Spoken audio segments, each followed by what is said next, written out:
ये सब. I will come to the therapies which are given. इसमें से कोई भी थेरेपी सेफ नहीं. पता है आप लोगों को? Do you know this? So how much has to be given? How much it has to be repeated? And what will be the repercussions? So not even a single therapy is safe. But I want to tell you about our study. And this is the aim of my study, which you can read. जिसमें हमने serum levels and expressions of Th17 cells derived cytokinins. इतने cytokinins पे हमने काम किया था. हमारे पास वो लैब नहीं है, वो काम हम एम्स में करते थे. पेशेंट का 0 पे सैंपल लेते थे, 6 मंथ्स पे सैंपल लेते थे और 1 ईयर पे सैंपल लेते थे. और उस समय उसके क्लिनिकल प्रेजेंटेशन से उसको रिलेट करते थे. और जितने भी हमारे पास इसके आउटकम्स हैं, they are already in publication. I can not show you the graph. It is already in publication because it is a tri-party MOU. This, as soon as it comes, it will be in the market. Now, the changes in the expressions were in coherence to the clinical assessment of PASI and DLQI. मतलब जो दोनों clinical scores हमने दिए थे और जो patient में clinical improvement हो रहा था, वो clearly उसके cytokinins के changes के साथ कोऑर्डिनेट हो रहा है. मैं आपको इतना ही बता सकती हूँ. और जबकि सैंपल जब एम्स जाता था तो वो एनोनिमाइज सैंपल था और वो पेशेंट हमारे पास क्लिनिकली रहता था. हमको सैंपल्स का रिजल्ट नहीं पता होता था. जब पूरी ड्यूरेशन खत्म हो गई तो उन्होंने एनोनिमाइज्ड हमें सैंपल्स दिए. So this is the way scientific research has to be done. Many people want to do it. Even if you are documenting 2 cases, please document it in a way that it is totally justified. Now this is what I wanted to show you. बहुत इत्मीनान से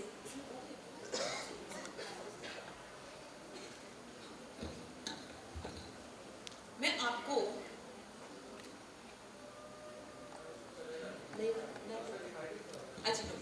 अच्छा colour test is it okay. Please आप लोग पहले वाली photograph को ढंग से देखिए और अभी इसको सिर्फ एक जनरल इनपुट की तरह एक्सेप्ट कीजिए.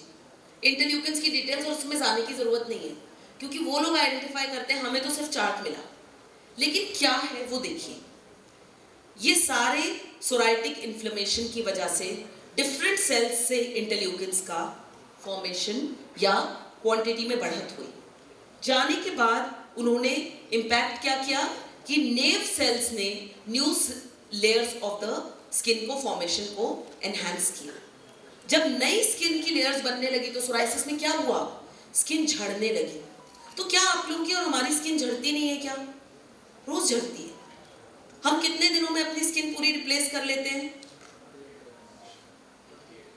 Yes, almost 4 weeks. लेकिन सोराइसिस में वो काम 2 दिन में 3 दिन में होने लगता है. इसलिए वो पैच स्किन का इतना पतला और भूसे जैसा हो जाता है कि वो झड़ने लग जाता है. और ये क्यों हो रहा है? ये हमारी बॉडी से प्रोटीन फॉर्मेशन क्यों बढ़ रहा है? उसका कारण ये इन्फ्लेमेटरी मार्कर्स हैं जो राइज होते हैं. लेकिन ये क्यों राइज होते हैं? This is what you have to find out. तो क्योंकि अगर आपको पता चल गया कि क्यों राइज होते हैं तो आपको ट्रीटमेंट पता है क्या करना है.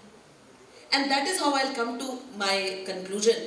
And there is a very good paper which was published in December 25 on this on an international platform. तो जब ये सब हो रहा था तो अब इन्होंने जो लेयर है अपर लेयर इंटेस्टिनल म्यूकोजा की उसको एनलार्ज किया है. तो इंटेस्टिनल म्यूकोजा की लेयर में गैप आया, लीकी गट. और ये गैप क्यों आया? क्योंकि एक्सेसिव मटेरियल्स जो फॉर्म हो रहे थे ये सारे अब हमारी गट में एब्जॉर्ब होने लग गए. और कहाँ पहुँचने लग गए? हमारे ब्लड में. और जब ये हमारे ब्लड में पहुँचने लग गए तो एक्सेसिव प्रोलिफरेशन सेल्स का होने लगा. मतलब किसी भी कारण से यदि गट में इन्फ्लेमेटरी मार्कर्स बढ़ेंगे और वो इन्फ्लेमेटरी मार्कर्स इनर गट की लेयर में ब्रीच, लीकी गट पैदा करेंगे तो उस ब्रीच की वजह से ब्लड में ये इन्फ्लेमेटरी मार्कर्स जाएंगे और इनकी वजह से सेल्स का प्रोलिफरेशन होगा. और हमने क्या नापा पेशेंट के सैंपल में? वही लीकी गट के इंटरल्यूकिन्स. समझ आया? समझ आया कि नहीं? पक्का स्टूडेंट्स को नहीं आवाज आई मुझे? Could you get it? अब मॉडर्न साइंस यही तो करती है. यही तो करती है वो कि हमने ये टैबलेट डाली तो इतने बैक्टीरिया मार दिए, थोड़े से रह गए. दूसरी डाली तो इतने मार दिए. क्या ये बहुत अच्छी अप्रोच है? मैं कंप्लीट तो नहीं कहूंगी पर कैलकुलेटेड तो है. होम्योपैथ क्या कर सकता है? Homeopath has to understand this inflammatory process which has led to this leaky gut resulting in psoriasis. And this is case taking, and this is what Dr. Hahnemann has clearly written. स्पष्ट रूप से लिखा हुआ है उन्होंने, गट और skin का relationship, एक जगह नहीं दसियों जगह, क्रॉनिक डिजीजेस उठा लीजिए, सोरा उठा लीजिए, दसियों जगह लिखा हुआ है, और ये हमारी अंडरस्टैंडिंग का गैप था। लेकिन डॉक्टर हैनीमैन को तो इंटरल्यूकिन्स नहीं पता थे। So the genius of Dr. Hahnemann and the other stalwarts lies in the fact that they have observed the symptoms so closely that they could relate to the other changes of the body.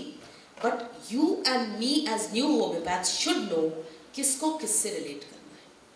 And now modern science is working on relating psoriasis and asthma. तो उसमें भी वो inflammatory markers मिल रहे हैं, इसमें भी वो inflammatory markers मिल रहे हैं, एक्सप्रेशन अलग जगह है, उस पर काम कर रहे हैं। एक दिन ऐसा होगा कि जो हमारे सारी किताबों में लिखा है, क्रॉनिक डिजीजेस में लिखा है, अन्य चिकित्सा विधाओं में लिखा है, उसका एक्सप्लेनेशन वो लेके आ जाएंगे, हम भी कर सकते हैं। This is what my submission is, work on this level, don't go by numbers, don't create false numbers. जिस दिन ये पीछे बैठे हुए स्टूडेंट्स, स्कॉलर्स मेरे कॉलेज में मेरे साथ में बैठते हैं, जिस दिन एक झूठा केस लिखने की हिम्मत आ गई, उस दिन तुम्हारे अंदर का रिसर्चर होम्योपैथ खत्म है। Please write a small write-up and children say clearly, ma'am हमने भरे, बेटा फिर वही कर पाओगे, उससे आसान कुछ नहीं। So if you really want to be a researcher, if you really want to contribute to your system, क्योंकि होम्योपैथी के भी 1 लाख पेपर्स छपते हैं ना, उसमें से 25 पेपर्स रिकॉग्नाइज्ड होते हैं। Understand this. और काम होम्योपैथी नहीं करती है, दुनिया में कोई नहीं कहता, पर कैसे करती है इस पे प्रश्न आता है, और ये प्रैक्टिशनर्स ही हैं जो उसको लेके जाएंगे आगे। This is my submission to the young doctors. Please preserve your data, your findings in the right way and take the right approach. Now, this is gut dysbiosis जो मैं आपको बोल रही थी। और ये gut dysbiosis आया कैसे? gut में हमें पता है living microorganisms हैं, अच्छे बुरे दोनों चाहिए हमें, पता है ना आपको? पता है कि नहीं? हमें दोनों चाहिए, सिर्फ अच्छे से नहीं चलेगा और सिर्फ बुरे से नहीं चलेगा। जो पूरी डिजीजेस है वो इनके ही बैलेंस पे डिपेंडेंट है, और इनका बैलेंस कैसे डिस्टर्ब होता है? Meal, sleep, thought process, injury, external intervention et cetera et cetera et cetera, इनसे डिस्टर्ब होता है। तो उसको रिज्यूम करने के लिए you have to do it. Now this imbalance, आपने प्रीबायोटिक सुना है, प्रोबायोटिक सुना है, दही खाना चाहिए, खमीर उठी हुई चीजें खाना चाहिए, सब सुना है, एक ही बात है। जरा भी बिगड़ने लगे गट का बायोम तो उसको सीधा कर लो। पेट ठीक नहीं है, लूज मोशंस हो रहे हैं, खिचड़ी और दही खा लो, this is treatment. You are enhancing the gut biome, you are enhancing the healthy bacteria. So this gut dysbiosis is responsible for almost 80% of severe psoriasis cases, 80% of such cases which do not show very strong seasonal influence, या ये जो पूरे साल भड़कते रहते हैं। या मेरा paper already publication में है, God is kind, it will be published in a very good journal. I have data of 780 cases and this is coming out clearly in my study because my case taking was done in that way. That is nothing great, मेरे scholars ने किया। So how this gut dysbiosis occurs, आपको जवाब मिल जाएगा। ये सारी चीजें हम रोज क्लिनिक में देखते हैं, और जब अब आप ये वाली चीजें अपने क्लिनिक में देखें तो उस पेशेंट से उसकी स्किन जरूर पूछिएगा। और डॉक्टर हैनीमैन की हर किताब में, मैं डॉक्टर हैनीमैन ही बोलती हूँ, ऐसा नहीं, बहुत और लोग नहीं हैं, लेकिन मुझे ऐसा लगता है कि शायद आइस ब्रेकर तो वही थे, बाकी हम सब उनको फॉलो ही कर रहे हैं, हम अपना तरीका बना सकते हैं। I saw beautiful cases in the morning, they are very beautiful cases. I am handling 2 cases of ichthyosis, but we have to work with our limitations. हमारा डॉक्टर हमारी भाषा समझेगा, but when you are preparing it for the global platform, please try to relate it with the markers and standards. वो मिलेगा, वो मिलेगा। गट dysbiosis में skin पे सबसे ज्यादा क्या होता है बताइए स्कॉलर्स? क्या होता है? कॉमन क्लिनिकल कंडीशन, पेट खराब होने से सबसे पहले स्किन पे क्या होता है? एक्ने। एक्ने सबसे पहले होता है। एंड एक्ने में आप जानते हो क्या इंटरल्यूकिन्स और साइटोकाइनेस डिटेक्ट करने में? नहीं, इट इज शॉर्ट लिव्ड, बहुत रेयरली कॉन्फ्लुएंट होता है। But in psoriasis we have gone for a molecular analysis. So please try to understand the difference. When the expression comes on the genic and epigenetic level, when the expression has immunomodulation, मतलब अपने immune expression की भाषा ही बदल दी, तब आपको जाना पड़ेगा उस लेवल पे. But it will be good if you start with acne. It is a very potential area. Television में ऐड उठा के देखो, कितने % ऐड चेहरे के ही होते हैं, ठीक है. And that is only external. In homeopathy if you can offer internal, it will work wonders. हमने inflammatory bowel syndrome, disease, obesity, diabetes सब पढ़ा है ना. This is all gut dysbiosis. Nobody can gain weight without gut dysbiosis. Okay, मोटापा यदि हल करना है तो गट बायोसिस के सिवाय, उसको बैलेंस करने के सिवाय कोई रास्ता नहीं है. प्राकृतिक चिकित्सा के थोड़े करीब जाके देखिए. आप लोग सब यहाँ आए हैं होम्योपैथी में, हमने एक वेलनेस सेंटर खोला है. हम सबसे पहले पेशेंट को अनीमा और शंख प्रक्षालन कराते हैं. पहले वॉश करो जो भी नॉनसेंस, फिर दूसरी बात करेंगे. You start getting results and you see how it works in your practice. Now I want to alarm you with just 2 things. कितनी देर? 2 मिनट बस. Last I finish.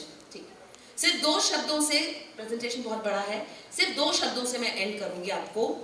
आपके पास क्या आता है रोग में? यू हैव टू आइडेंटिफाई मेरे पास कौन आ रहा है. ठीक, so make a list of your patients. उसकी सिवियरिटी की लिस्ट बनाओ, उसकी कंसर्न की लिस्ट बनाओ, और वो कितने लोगों के पास होने के बाद आपके पास आया है, कितने डॉक्टर्स, कितनों से मिलके आया है, डायटिशियंस. तो आप देखेंगे डिसमॉर्फोफोबिया, बुरा न लगूं, एक्सटर्नल अपीयरेंस बुरी लगने की कंडीशन में व्यक्ति आपके पास आया. This is very important. Please start working on all the literature related to this. We have done some work on this. And second thing which is very important, anybody knows what is tachyphylaxis?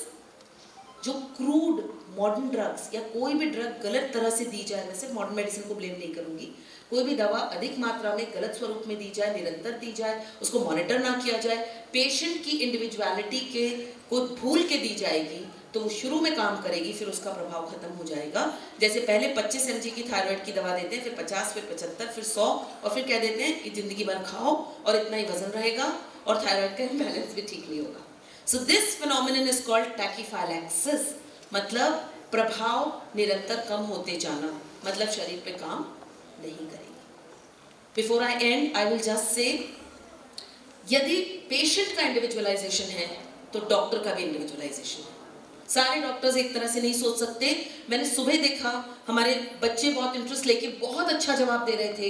It is amazing that one doctor gets a result in one way, but don't think that you will not get a result in your way. You will get the result. There is never a single similimum. Similimum is a spectrum of medicine in homeopathy. हर दवा काम करेगी, हर दवा का फॉलोवेल अलग है, second prescription अलग है. अपने प्रिस्क्रिप्शन पे confidence, do the right study. Thank you. Thank you so much, ma'am. Please. और मैम ने शुरुआत में कहा कि मैं अकेली फीमेल स्पीकर हूँ तो सुनना तो पड़ेगा. तो this is really the main thing that women have less opportunity और maybe that's also one of the reasons that I created all homeopaths women's group along with my friend Dr. Vaishali Bade from Mumbai. So to felicitate ma'am, I'd like to welcome on stage Dr. Aishali ma'am, Dr. Mamta Pankaj ma'am, please come on stage, and Dr. Ashla Nanoria ma'am, please come on the stage for the felicitation. Doctor Pooja Nayak अगर हमारी आवाज सुन रही हैं तो वे भी मंच पर आ सकती हैं. मैम ने एकदम सही कहा था, मैं अकेली ऐसी स्पीकर हूँ, अकेली स्पीकर हूँ, बाकी तो सब फीमेल स्पीकर हूँ. नहीं, अकेली का मतलब भी फीमेल हो गया. डॉक्टर माता प्लीज. वंडरफुल प्रेजेंटेशन डॉक्टर जूही. जैसा कि डॉक्टर जूही ने कहा, मतलब उनके प्रेजेंटेशन के बाद मुझे लगा कि मुझे कुछ उनके लिए कहना चाहिए. We are waiting for your expert comment. पहचानना, समझना, साइंटिफिक वे में काम करना और उसको ऑथेंटिक वे में रजिस्टर्ड कराना विद इन आवर लिमिटेशन. अगर हमारी सही डायग्नोसिस होगी तो हमारी सही प्रोग्नोसिस होगी और हमें ये पता चलेगा कि हमारी क्या लिमिटेशन है. विद इन लिमिटेशन हम कैसे काम करें और काम करने के बाद जो कि हम सब अपने अपने क्लिनिक में कर रहे हैं उसको रजिस्टर्ड कराना, वो बहुत ज़रूरी है. साइंटिफिक वे में with in documentation, proper documentation, जिससे कि वो रिसर्च बाहर आए और लोगों को भी पता चले कि हम क्या काम कर रहे हैं। ये वाकई में बहुत ही ज़रूरी है हम सब के लिए। और जैसे कि हम सब जानते हैं, skin is the reflection of our inner essence. इस जो स्किन है हमारे शरीर का आईना है। जो हमारी जैसी हमारी गट होती है वैसी हमारी स्किन होती है। अगर वो साफ़ सुथरी होती है तो स्किन ग्लो करती है। ये बिल्कुल मतलब जो आपकी पूरी प्रेजेंटेशन का चीज़ था, मज़ा आ गया, थैंक यू। और एक चीज़ और, आज जैसे कि आपने बताया कि आज आप अकेली फीमेल हैं, उनको रिप्रेजेंट कर रही हैं, तो कुछ लाइनें तो आपके लिए बनती हैं। नारी शक्ति, यस। तो यहाँ जितने भी नारी शक्ति के लिए है और स्पेशली डॉक्टर जूही के लिए मैं कुछ लाइनें कहना चाहूँगी। सुबह का उजाला हवाओं की महक हूँ,